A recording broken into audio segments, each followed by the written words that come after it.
mula kay John Reps mga kapatid. No? Basahin muna natin yung title. Senator Padilla, kinuwestiyon ang DND kung bakit pinapatigil ang pagpapadala ng mga kadet sa China. Dati kasi mga tol nagpapadala doon at doon nag-aaral, di ba? So ngayon ay pinapatigil na ng DND. So ngayon, tinatanong ni Senator Padilla kung bakit.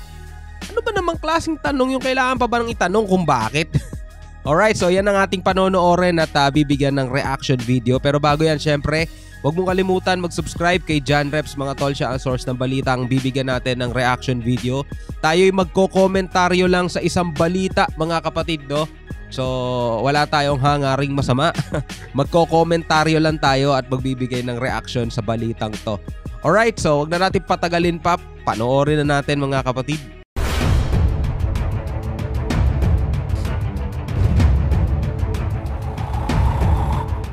Kaya napakahalaga na magkaroon tayo ng magagandang relasyon sa ating mga kapitbahay. Walang problema doon, Senator Robin. Nagkakaroon talaga tayo ng magandang relasyon sa ating mga kapitbahay. Pero ang tanong, yung kapitbahay mo ba gustong magkaroon ng magandang relasyon sa'yo? Diba? Kasi mga tol, in reality, kahit anong bait mo, kung ayaw ka namang kaibiganin ang kinakaibigan mo, wala kang magagawa. Choice nila yon. So ang gagawin mo, ipaglaban kung ano yung karapatan mo. Diba?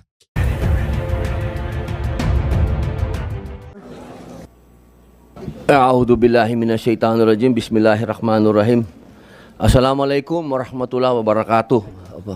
Pagbati po ng kapayapaan at awa ng Panginoong nag-iisa sa ating lahat. Magandang tanghali po, Chairman. Yes, sir. Go ahead, Your Honor. Opo, magandang tanghali po, Senator Tolentino. Ano lang po ako, mahal na kalihim, sapagkat hindi ko maintindihan yung nangyari na pinahinto yung ating mga nag-i-schooling sa China. Ano pong naging rason doon? Bakit kailangan yung ating mga sundalo ay huminto sa pag-i-schooling doon? Ako po ay palagay ko po, pag yung mag-simmer down ang passions, ang people-to-people exchange po ay importante. Wag lang po sa formative stage ng ating mga kadete, kailangan kaalyado natin ng mga bansa ang pinag-i-schoolingan.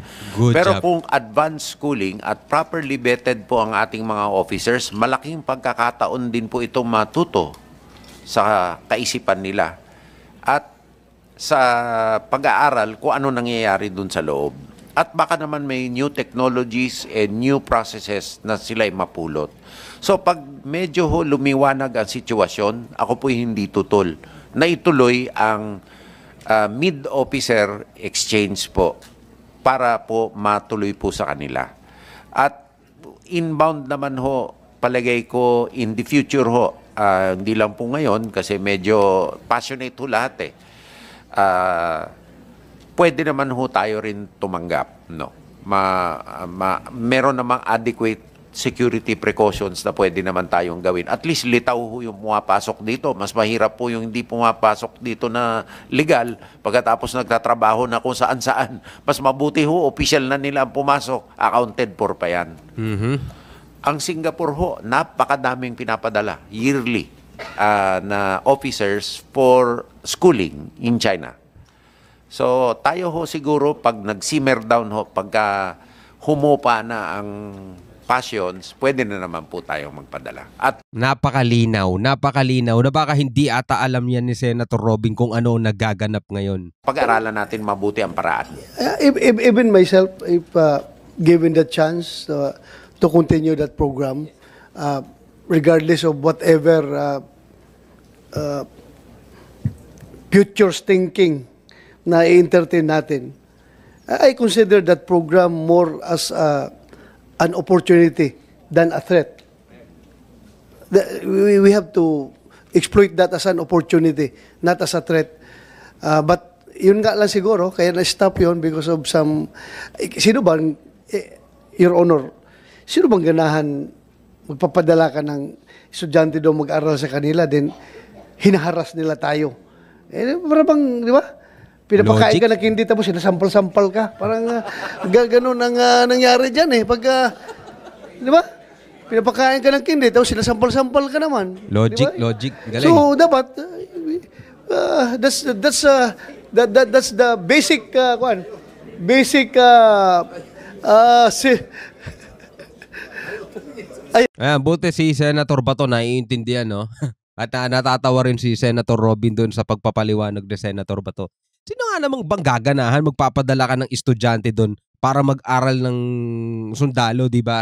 Tapos yung mga sundalo nila ganyan ang ginagawa sa atin, di ba? Parang binibigyan ka nga daw ng candy habang sinasampal-sampal ka, di ba? ayaw sir, ayaw. Para bang, pinapakain mo ako noon sir ng sili ba? Yusik de Leon. Tapos, pagkatapos sabihin mo, drink water. Tapos ang water pala pinapainom mo, mainit pala. Lalong nasusunog yung bibig mo. Yun lang yun, Your Honor. Thank you, thank you. So, mahal na kalihim, umaasa po tayo na itong init ng passion na ito ay bababa. At saka po, ang mahirap po sa Department of National Defense o AFP, pag sarado ho ang isip. Kailangan ho bukas ho ang isip natin. Kasi nagpapalit ho mayroon tayong independent foreign policy. Hindi lang ho natin sinisiyasat ang ating mga kalaban, kundi kahit kaalyado. At dapat bukas ang mata natin. Kaya mahirap ho ang sarado ang isip. So, kami po ay bukas ang isip sa lahat po. Ang pinakamahirap po sa foreign schooling ngayon ay hindi po yung situation, ngunit personal ko pong ini-interview lahat po na mag-i-schooling at tinitignan ko ang research proposal po nila. Basta, let's just make this clear. Na lahat ng bugso ng damdamin, lahat ng init ng pananalita, na lahat ngayon, ito'y hindi pagbubunga sa pagmamahal natin sa China, hindi sa pagmamahal natin sa Amerika, kundi sa pagmamahal natin sa Pilipinas, ating inang bayan. Di ba? Whatever. Minsan, sa init ng nagkabakbaka na, pero isa lang common denominator noon. Nagagalit, tumatapang dahil mahal ang bansang Pilipinas. Hindi mahal yung ibang bansa. Yeah. So ganun lang dapat, nagkaisa tayo dito. Wala Tama. tayong Ganun naman talaga wala dapat. tayong ibang agenda dito kundi protektahan yung ating soberenya. Diba?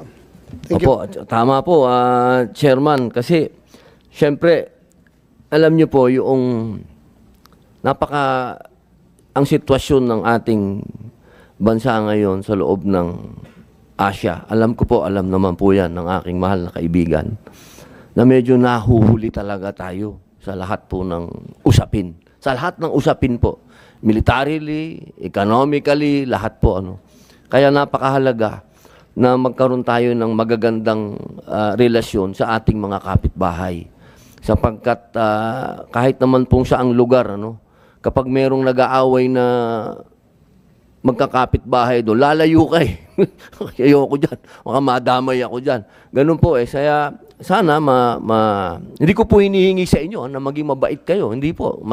Lalo po kayo dapat maging mabangis sa usapin nito. Pero wag natin isarado po yung ating mga sarili sa usapin nito. At meron pong isang magandang, nung ako po ay, alam ko naman po, lahat naman tayo, nagma-martial arts naman po tayo, di ba?